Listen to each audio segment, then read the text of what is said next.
To whom will you compare me? Or what is my equal, says the Holy One? Lift your eyes and look to the heavens. Who created all these? He who brings all out the starry host one by one and calls them each by name. Because of his great power and mighty strength, not one of them is missing. Do you not know? Have you not heard? The Lord is the everlasting God, the creator of the ends of the earth. He will not grow tired or weary, and his understanding no one can fathom. He gives strength to the weary and increases the power of the weak. Amen.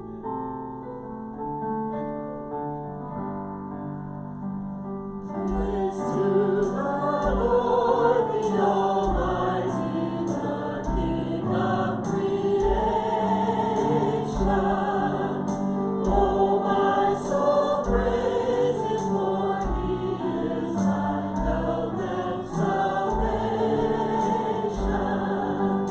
All ye who live, down to his temple draw near. Praise him in glad adoration.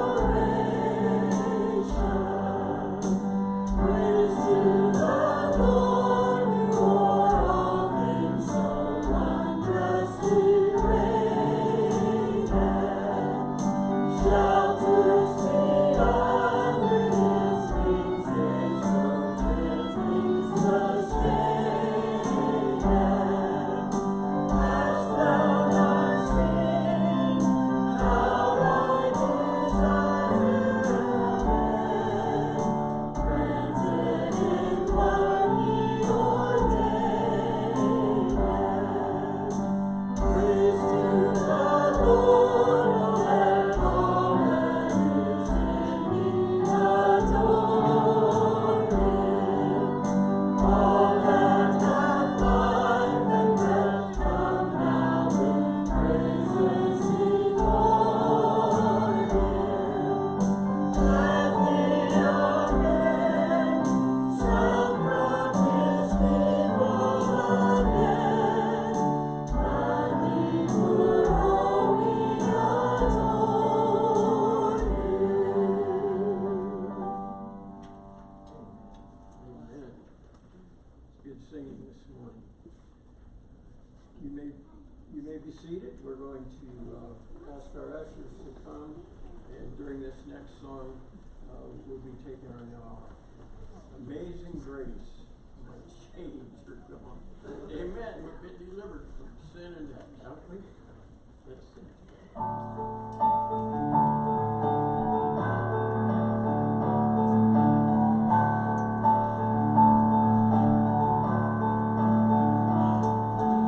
Amazing grace, how sweet the sound that saved a wretch like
there, so you can see the many things there.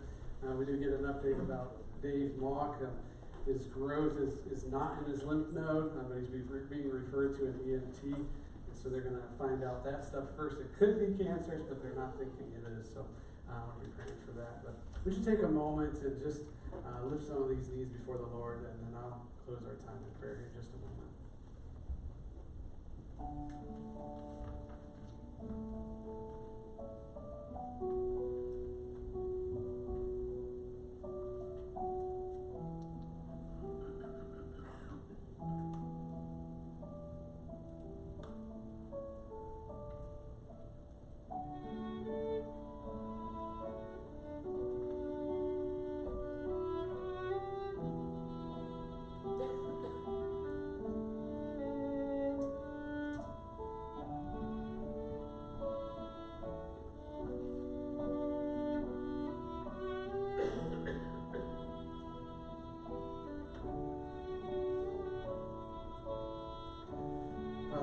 Grateful that we can come into your house, we can come before your throne and speak with you. We just glorify you for who you are, how you love us and you care for us and you watch out for us. You are an awesome God.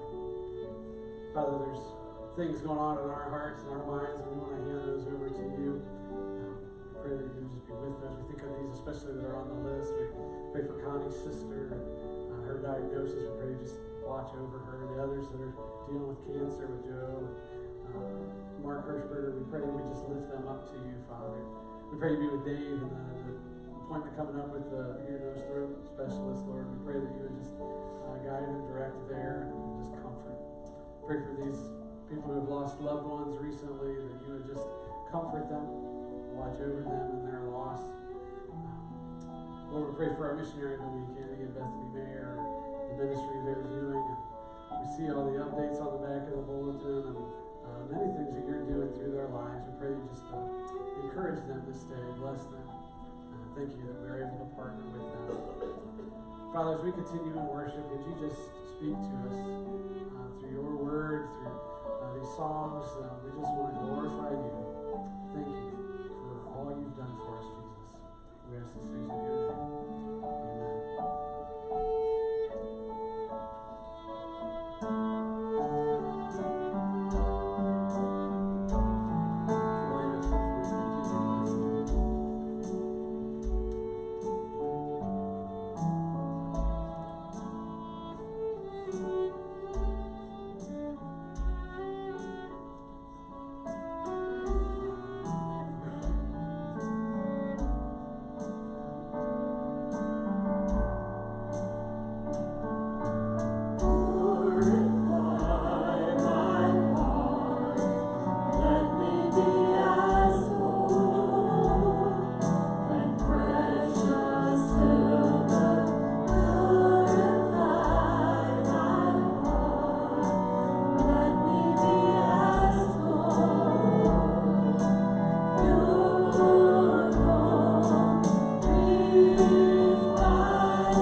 Anyway, that's to dismiss the children. I saw most of them went.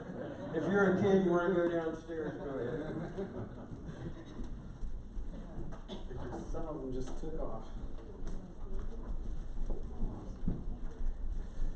I want to take just a moment and have prayer for those who are going to kids camp. And I know that the kids are gone, but the scary part is for parents, right? That we have to let our kids go to camp. And so if you're a parent that is sending a kid to camp, would you just raise your hand? Keep them up for a minute. Just kind of look around because you want to pray for somebody or a grandparent. You got a kid going. You see that going. Okay. And then if you are helping at kids camp this week, I know we got several. Rod is going down. Lena's going down. Albert, Kaylee. And there's others. But we want to pray for them as well and their energy for the week. And so I know for some of us that's kind of a scary time. 4 of my 7 will be gone. I mean, like, how often can you say that? 4 of my kids are out of the house and I still have almost half at home. So, can we pray for kids camp? Can I get a volunteer? Someone pray for kids camp, the kids and the counselors, and someone pray out loud for that? I'll do it. Okay. Oh, you'll do it? Okay. Go ahead. All right. Heavenly Father, we just come to you. We thank you for our children that you have blessed this church with. We thank you for our district that puts on this wonderful camp to help them grow in their faith. I pray that you would just go with our children, that you would protect them, keep them safe while they're having so much fun. But most of all, Lord, I pray that you would just prepare their hearts for the things that you want them to learn while they're there. I pray that you would grow them closer to you. I pray for those that are going to help from everywhere from the kitchen to cleaning the bathrooms to teaching the children. I pray that you would give them the patience that they need, the strength, the endurance, and that you would just give them a special blessing to know that they are working to grow your kingdom and to grow our children closer to the Lord. I pray that your protection would just be over top of our church family, our kids, and the workers. In your name, amen. Amen. Thank you.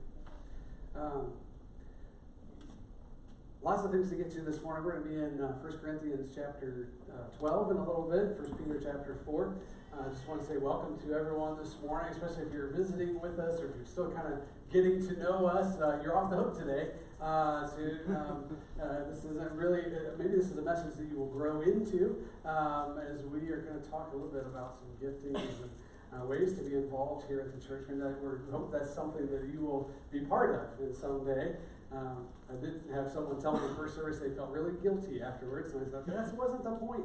This is not a guilt trip, but just a message that God has laid on my heart, and just things I think we need to hear every once in a while. And so we're going to get into many things. Thank you for your prayers this past couple weeks. We've been on vacation. It's been kind of a crazy couple weeks for us. We went to Florida to see my parents, and I think we set a world record, Guinness World Record.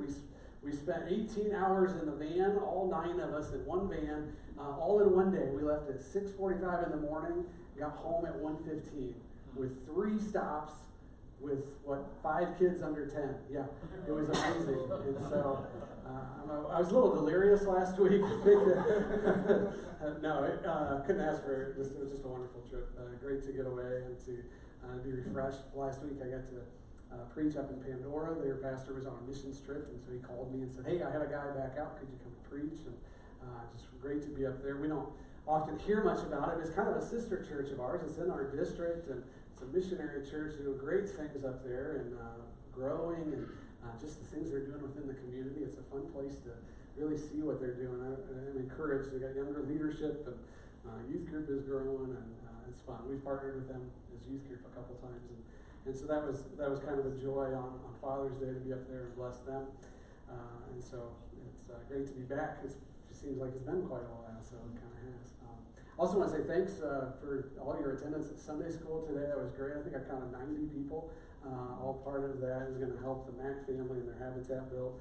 And so if you missed out on that, we will probably send out an email this week that if you missed the training, you can actually be part of that and help build the house and go through some of those things. And so I'm still learning about it as well, but it's a way to bless one of our family members, and it's been great. So And so speaking of projects, I've been working on projects already this summer. I built a sandbox.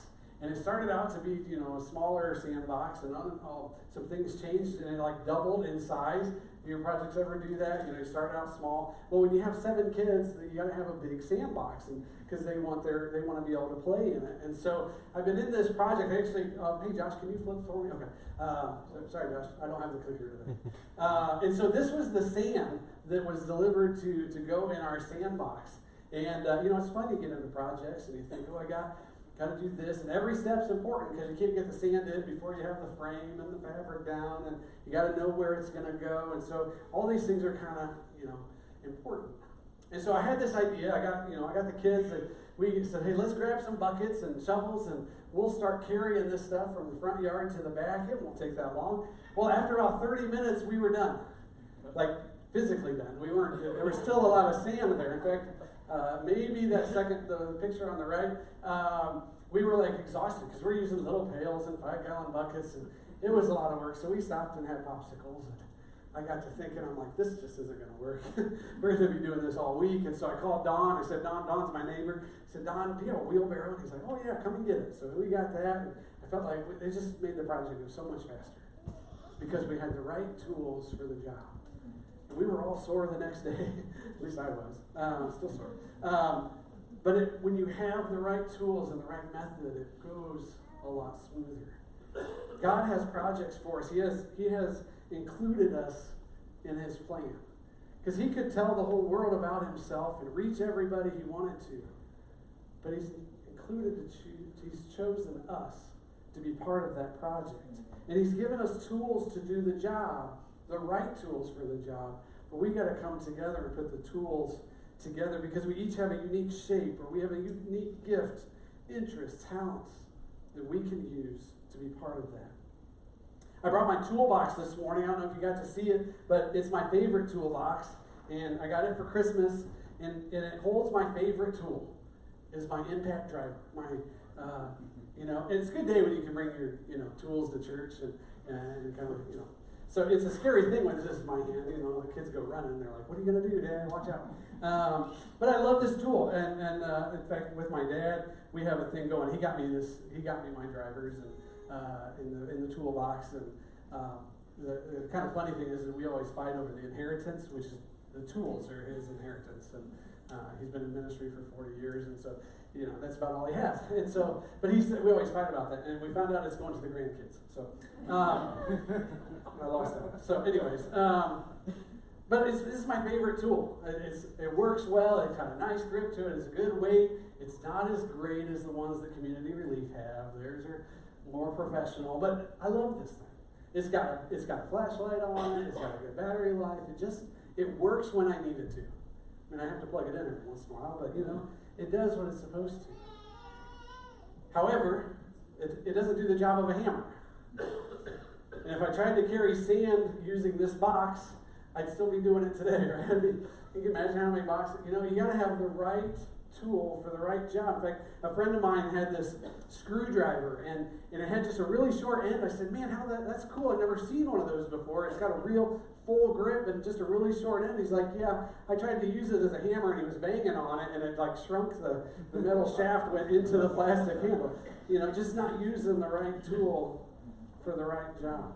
So I got to use that on my sandbox, but I had to use other tools. I had to get the shovel. I had to get the wheelbarrow. It takes many things, many tools to get the job done. And in fact, each tool was important. And if I were to miss a step, the sandbox would not have turned out right. So this morning, we're going to look at spiritual gifts. And part of my role here at Union Chapel is to help people discover their gifts and serve and fulfill ministries. Right? We have positions I oversee everything from Joy Fellowship, which is kind of the seniors ministry, all the way down to the nursery. I'm glad I don't have to do each job because that's a lot of work. And there's been times when we didn't have a nursery director, or we didn't have someone leading this, and that made things a lot harder for me. And it's neat when you get the right person in the right spot, and they do their ministry, and they're excited about it, and they're passionate about it, and you see the joy come from their lives.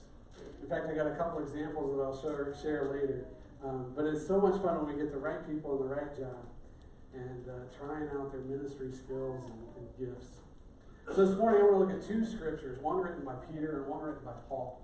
And then I want to look at a story that Jesus told that kind of takes all those principles and puts them together. So would you turn with me to 1 Peter chapter 4. We'll start there. And these will be on, the first two will be on the screen. But 1 Peter chapter 4, we'll look at these gifts and some 4 aspects of our gifts and our part in them. This is 1 Peter chapter 4, starting in verse 10. Each one should use whatever gift he has received to serve others, faithfully administering God's grace in its various forms. If anyone speaks, he should do it as one speaking the very words of God. If anyone serves, he should do it with the strength God provides, so that in all things God may be praised through Jesus Christ. To him be the glory and the power forever and ever. Amen. If you could flip over a few pages to the left to 1 Corinthians chapter 12. Paul actually is talking here in 12, 13, and 14 a lot about gifts. And so we're just going to read just kind of a small portion of it. 1 Corinthians 12:1. Paul says this, "Now about spiritual gifts, brothers, I do not want you to be ignorant. You know that when you were pagans, somehow or other you were influenced and led astray to mute idols. Therefore, I tell you that no one who is speaking by the Spirit of God says Jesus be cursed. And no one can say Jesus is Lord except by the Holy Spirit. There are different kinds of gifts, but the same Spirit. There are different kinds of service, but the same Lord. There are different kinds of working, but the same God works in all men. Works all them in all men. Now to each one the manifestation of the Spirit is given for the common good. To the one there is given through the Spirit the message of wisdom. To another the message of knowledge by means of the same Spirit. To another faith by the same Spirit. To another gifts of healing by that one Spirit. And to another miraculous powers, to another prophecy, to another distinguishing between spirits, to another speaking in different kinds of tongues, and to still another the interpretation of tongues. All these are the work of the one and same Spirit, and he gives them to each one, just as he determines. I want to read verses 12 and 13. I didn't put them on the screen for you today, but just gives you an idea of where Paul goes after this. He says, the body is a unit, though it is made up of many parts, and though all parts are many, they form one body. So it is with Christ. We were all baptized by one Spirit into one body, whether Jews or Greeks, slave or free, and we were all given the Spirit to drink. A lot of words in there, a lot of things that Paul's talking about, but using our gifts. And I just want to explore 4 aspects this morning before we get to the story that Jesus tells. But 4 aspects about our gifts. And the first one is that if you're a believer, if you know Christ, you were given a gift. You were given at least one spiritual gift. One tool to put into your spiritual tool bag to use in his kingdom. 1 Peter says this in the New Living Translation. It says, God has given each of you... Oh, go back there, Josh. Oh, yeah, either one. That'll work. Yeah. God has given each of you a gift from his great variety of spiritual gifts. I love that, the variety of spiritual gifts, because it lists several in there, but these are just suggestions. These are just ideas. Do you think God would just have 12 spiritual gifts? I think God would have, he said unlimited, right? He would find ways for us to use our gifts and be creative in that. Paul said it in 1 Corinthians in 12:7, he said, a spiritual gift is given to each of us. We each have a gift. And I think sometimes we allude to the idea of, I'm not good enough to have a gift. Or, I'm just average. I'm not very gifted. I'm not awesome in anything. But God says, no, you aren't. You are awesome. I have a role for you. I have a gift for you. I think back to my college days, and I think about I played the comparison game. I kind of joked about it with the rigid tools versus what Matt uses in community relief, but not being good enough. But in college, I struggled with it. Well, I still struggle with the comparison thing. And Paul talks a lot about that, especially in chapter 14. Like, don't compare your gifts. But in college, I was like, okay, I'm not like Nate. Man, Nate was the guy that everybody loved and everybody wanted to be like him, and he was so friendly, so outgoing. He could preach. Even at the age of 19, 20 years old, he was like a great preacher already. And I knew Scott, and Scott was like, he knew how to be such an administrator. And he knew how to figure out all the details, and he was so friendly, and everybody wanted to be like him too. And I said, I'm not like one of those guys. Can I do this ministry thing? And I think, man, if I would have listened to my doubt back then, I wouldn't be here today. I said, God's gifted us in different ways, and you've put up with me and learned along with my mistakes, and not expected perfection right out of the box, right? But we progress with our gifts. And I think about my project with the sandbox. Each step is important. Each one is important. It might not seem super big, but they're all important. We don't want to miss a step. And so with our gifts, He hasn't given gifts just to those who've gone to seminary or those who've gone to college or those who are of certain age. God has given us all a gift to use. Everybody gets at least one. You've got a gift, you might just have to discover what it is so far. Got to dig for it. Secondly, we were given these gifts to serve others. If you've been to my office or if you know me a little bit, you know I have a collection of M&M dispensers. I counted at least 12. And my favorite one is actually a Jelly Belly dispenser, and it's a little golf guy. And you push a button, and a Jelly Belly comes out, and he hits it, and it goes up through a tube into a hole, and it's pretty awesome. Although Brogan came in this week, and he pushed the button, and it didn't do anything, so it don't have it needs a battery. But sometimes kids will come in and say, "Hey, can I have an M&M?" And I'll be like, "I don't have any." And they're like, "What? Look at all these dispensers. Look at all this." They're like, "No, these are just collections. They don't actually have any M&Ms." And kids are like, "What's the point? Like, why do you have all these things?" And what if we did that with our spiritual gifts? What if we said, "Hey, you know what? I can teach, and I'm good with kids, and I can visit people in the hospital, and I'm good at this, and I'm good at that," and we just say, look at them. But we don't actually use them. We're missing the point, aren't we? It is given to serve others. It's not about us. Paul said it this way: they are given to us so that we can help each other. In the NIV it says, given for the common good. Peter said it this way. He said, each one should use whatever gift he has received to serve others, and God gets the praise when it's fulfilled. God gets it.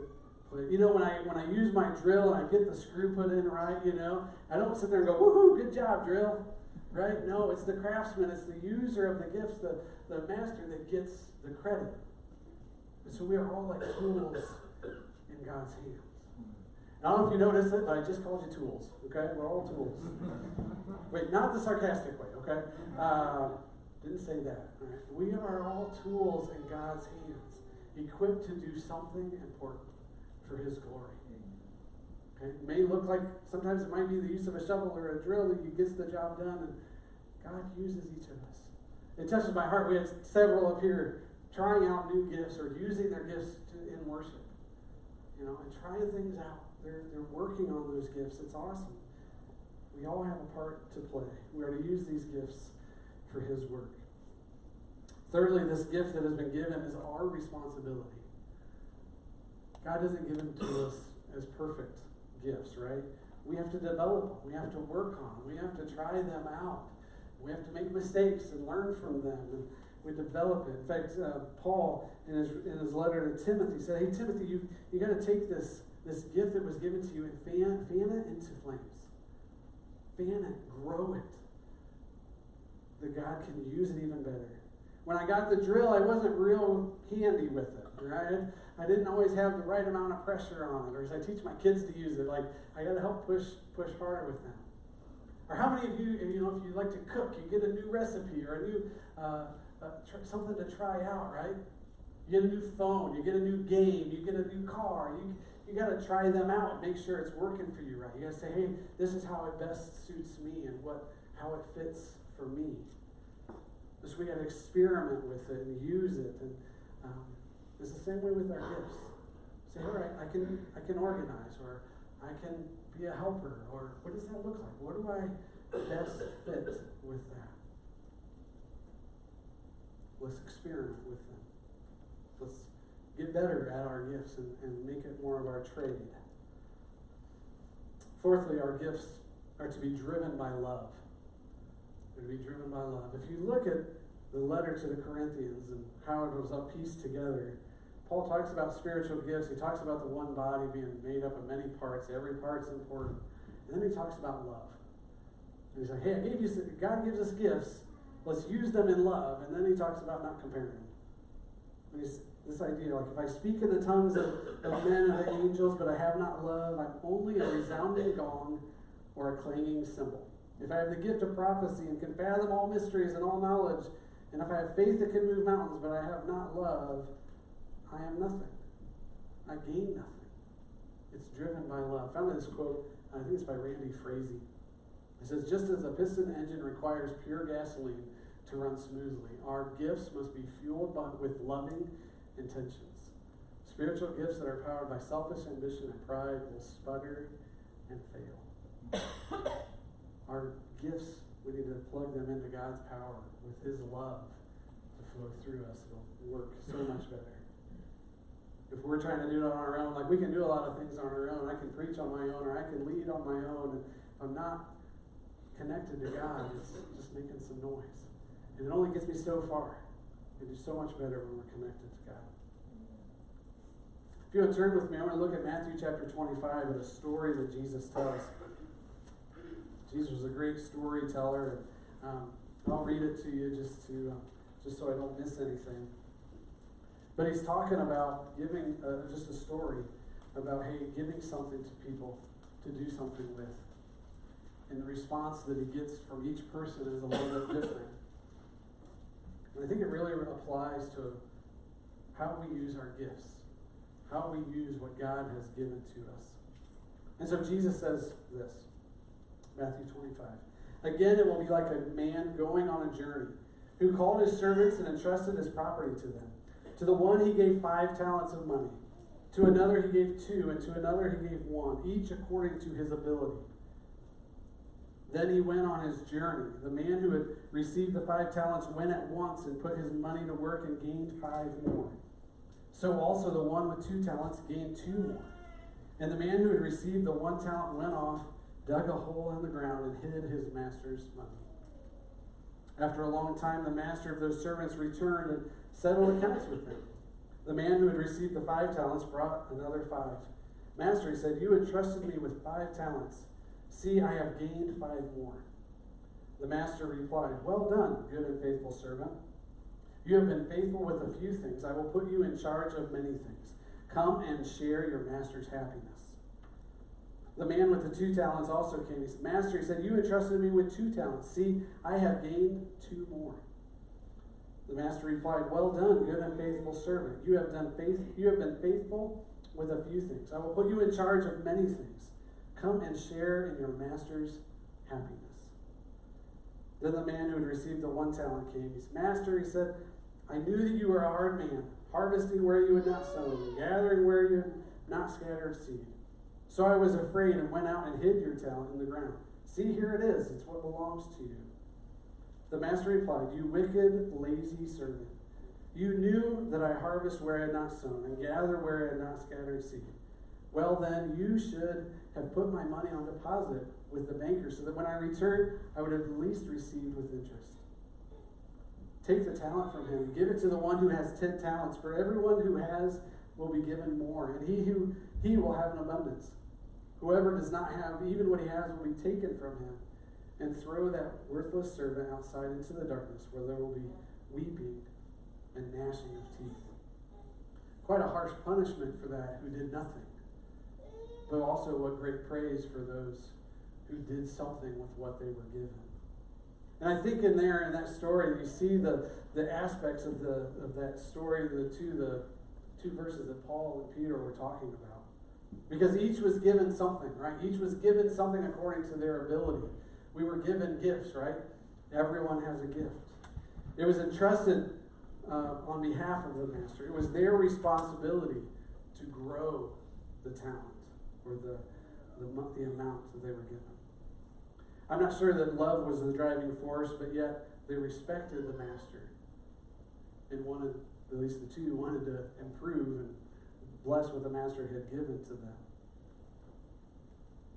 Well, several aspects, I think, also a couple other aspects come to my mind that come from this story. And I think the idea is that we need to use our talent. We need to use our gift, or we might lose it. Jesus in that parable said, hey, if you didn't do anything with it, I'm going to take it back. I'm going to give it to someone who is going to do something with it. This summer I got the opportunity to go golfing. And I won't mention any names, but 4 of us played in this outing. And none of us had played this year. In fact, one of us had not played in 8 years. And we won. We had the highest score of everybody. Yeah. And it was pretty sad. But the idea, you got to put in the work to be good at golf. You can't just all of a sudden, right? There's some beginner's luck, I think, but overall, it takes effort. And the more you work at it, the better you can do. I was thinking about that. Tina and I were talking about my basketball days, and I used to be athletic. Time has changed that, but I haven't put effort into it. I haven't been playing basketball. I haven't been exercising or working out to, I can still kind of shoot, but the idea of playing defense or running and jumping, it just isn't there. I've kind of lost some of those skills. And so if I'm not using those muscles and using that gift that God has given and working on it, it might just be laid to waste. I used to play the guitar. That, kind of changed some things too, right? And that idea. We can't neglect our gifts. We need to work on them, perfect them. I think it also shows that there's no retirement with our gifts. There's no early retirement. I think if we're using our gifts, we won't burn out. We may get tired and we may need a break, but we won't give up. When we succeed with those gifts, we're given more and more responsibility. The guys that, hey, you earn 5 more, he didn't say, good, just to go enjoy life, you're done. He said, no, here, I'm going to give you more responsibility. I trusted you with this. And so he didn't say, hey, just go and live life and be happy. He said, I'm going to keep giving you more and more.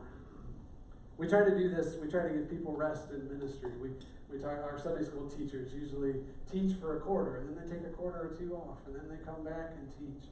I've had people call me, different leaders, saying, hey, I need a break right now. I got something going on at home that I need to focus on. Or I've served here I've done this for 10 years, and I want to try something different. I want to take a break. And that's great. We need people to be rested. You need to be ready with your spiritual gifts and encouraged. And if you're empty spiritually and physically, it's hard to give back. So you might be going through something that just takes away from being fully engaged in using your gift, and you step away for a season. I had someone do that just recently, or this year, said, hey, I got something going on at home, but I need to take a break. It's not saying forever, but I just need to take a break. So I ask you to think about this morning, what talent, what gift have you been entrusted with? What part in the body can you play? Maybe it's not leading worship or preaching or teaching, but there's other things that can be done. Hopefully you saw the nursery board out in the foyer, that we need people to sign up to help in the nursery. Did the math, just a rough math. If we average around 200 people on a Sunday morning, it takes 8 people through every week to serve in the nursery. So if everybody would serve twice in the nursery, that'd be twice in a year. That's all it would take if everybody could do that. Of course, the people doing worship, they're kind of busy during that time. It's hard for them to do that, but that's the general idea. But we need people to share their gifts of how it works with our church. I got to thinking that recently, I'm coming up on almost 20 years of being a pastor. I graduated college in '99 and I started out at a church camp for a year and then started working in ministry. So it's almost been like that. So I think for about 15 years, I had this fear and dislike of preaching. Going to being a pastor and don't like preaching, it's kind of weird, isn't it? That's what people told me. At least I felt weird. But I just, I've never had that desire, and it always just kind of scared me. But over the years, over the last 4 or 5 years, I really felt like God has just kind of encouraged me in that, and I've become more comfortable. And you guys have told me that. I'm not trying to say that I'm perfect. I'm not there. But I've worked on my preaching. I've gotten more opportunities. I've practiced at it and gotten hopefully a little bit better. That's what you tell me anyway. But it's hopefully been a blessing to you. It's been a blessing to myself as I've challenged myself spiritually. But I think you guys can do that as well in your gifts, whatever that might be. Maybe you're not an expert teacher right now, but it's something you say, hey, I'm going to learn it. I can get better at that. Maybe you're learning to play the guitar and it's just coming along. Maybe it's learning the PowerPoint or, those kind of things. It takes time to grow in our gifts. And God can use them for great things.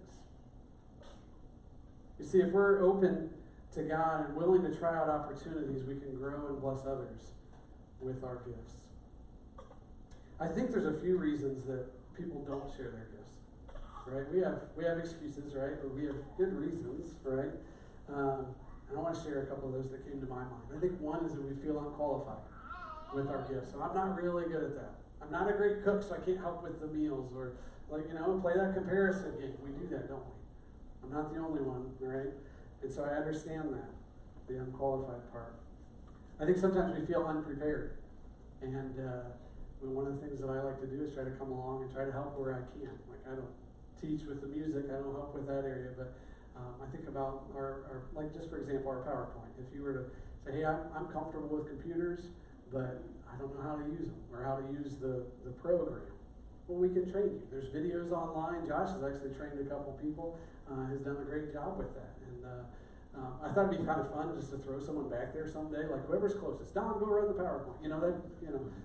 It's not. We try not to do that, right? We try to train people and encourage people and say, hey, at least give you the basics and let you grow in it. So I understand it when we feel unprepared. I think another reason people say, hey, I don't want to serve is that we feel like we might be stuck forever. That, hey, if I sign up to do that, if I'm going to teach this class, I'm going to be there forever. I was thinking of Jill down in the basement. I think she's been doing children's church for over 20 years. She started when her daughter, who is in her 30s, was in there. So it's been 20-some years. And so, but she wants to be in there. She wants to be serving. She wants to be loving the kids. And so it's that idea. In fact, one thing I tell when I try to recruit people for leadership is, hey, let's try it for a year. Let's see how it works. And some people get into it and say, man, this is great, and it's working, and I like it. And other people get in and say, it wasn't exactly what I thought it was. And that isn't quite my gift. We say, okay, that's fine. Let's go a different route. And we've done that many times.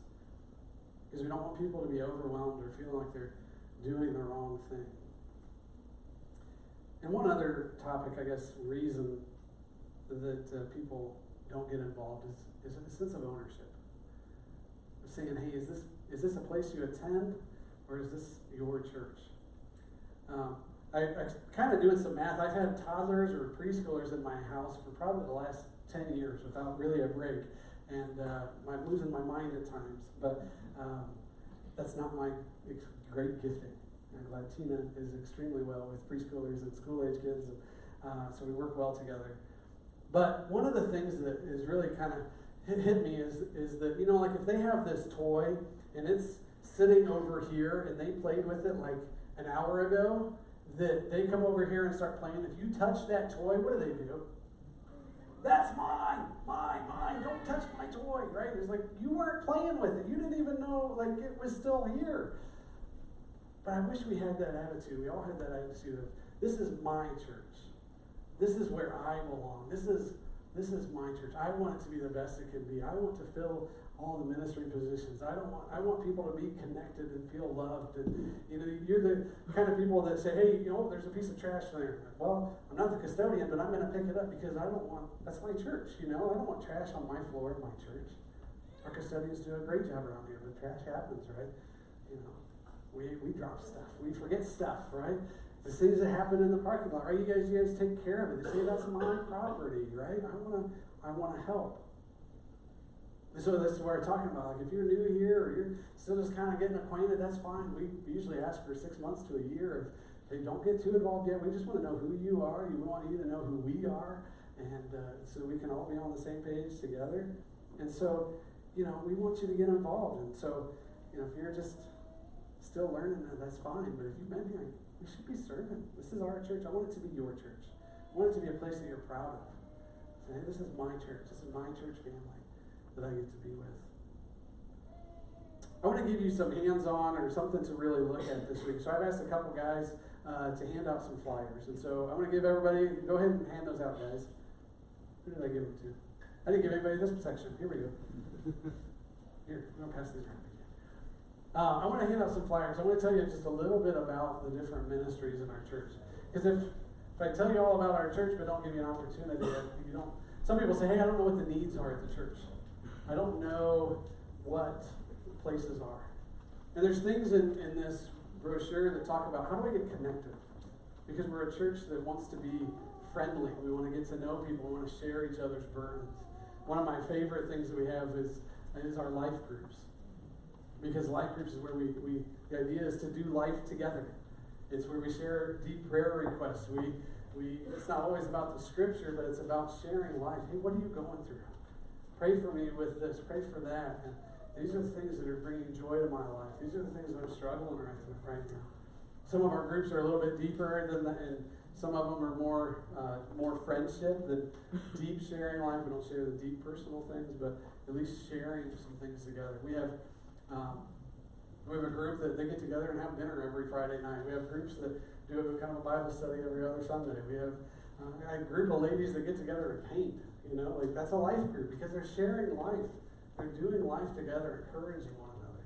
So we need people to be part of those groups. We need people that would host a group. Say, hey, I'd lead that. I don't have to lead a Bible study, but I can organize something. We can have a dessert at my house, or something just a place to connect other people. To say, hey, welcome to our church. Let me be part of our family. If you look on the kind of the first open spot, there's a list of our children's ministries. There's always places there to serve, from children's church to our nursery to our Wednesday night activities. There's places to be involved with our children. Teens, you can do some of that as well. Start sharing your love for kids. And we got one student, a college student, teaching a Sunday school class, a children's Sunday school class. And they're getting experience teaching kids while they're going to school. What a great place to learn, sharing God's love. I didn't make they have their own flyer, but Community Relief is not in here. Community Relief is our outreach of construction type ministry. So Matt is leading that, and he's got a couple ideas of how we're going to expand that. We're going to talk about that in the near future and share that. But maybe you have some computer skills that maybe you could help with a newsletter. Or you could help do some organizing for that.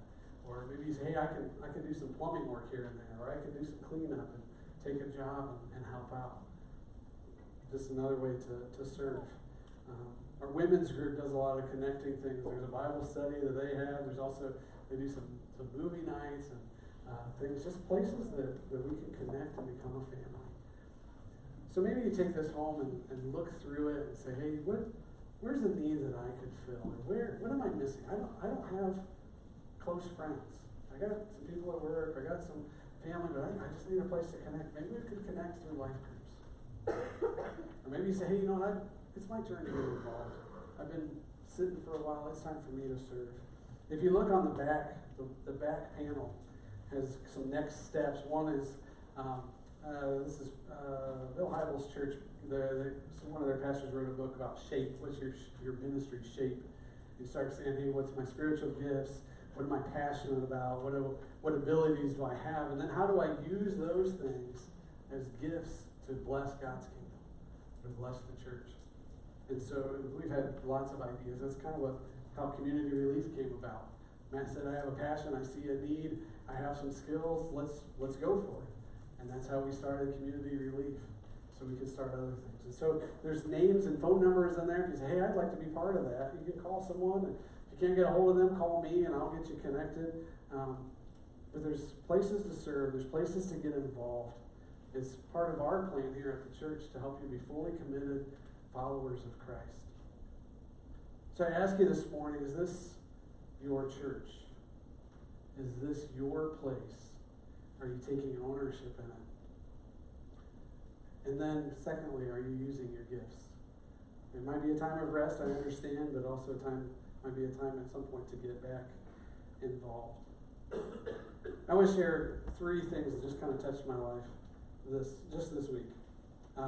One, I got back from vacation. I got a text from a young woman who said, "Can I teach Sunday school in the fall?" I don't get those kind of texts very often. It was very encouraging. I was like, "Yeah, yeah, we'll get you signed right up." And then I got this thank you note just recently, and it said, It says this: We wanted to thank you for giving us the opportunity to teach at Kids Club. We had so much fun with the kids, and studying the lessons touched our hearts. If you still need someone to teach the class next school year, we would love to do it again. They're in the right place, right? They're saying, "Hey, I want to be involved. I want to use our gifts and love just connecting with the kids and sharing with them and using their gifts." Those two things really touched my heart. And a third person isn't here today, and I have to tell you how much I appreciate her. Susan Rohrbaugh, over the last 10 or 12 years, has been coming here. And she's been one of those people that has worn about every hat in the church. She's been the treasurer. She is the treasurer now. She's worked with the youth group. She's worked with Kids Club. She's worked in the nursery. She's worked in the women's ministry. It's like everything. She's always one of those people. She's one of our only Sunday school teacher subs. She's the one we always call first, right? And saying, "Hey, will you help out?" But always having a heart to serve. And saying, "Hey, this is my church. I want to do what I can to move the ball down the field, to encourage kids." Sometimes we need the specific tool, the specific person for the specific job, and other times it's say, "Hey, what can I do to help? What can I do to be part and to bless someone else?" Because we've been given compassion, we've been given hearts, we've been given tools to bless other people. And I think God wants us to use them. Would you stand with me as we pray? I want you to take this insert or this bulletin thing home to think about, hey, is this my church? And again, if you're new here, if you're still checking it out, maybe this is something that you can just see a little bit of who we are about, what we're about. Our website's on there. If you want to actually hear a sermon by our pastor, you can connect there and see a video of him as well. But I encourage you to use your gifts. Let's pray.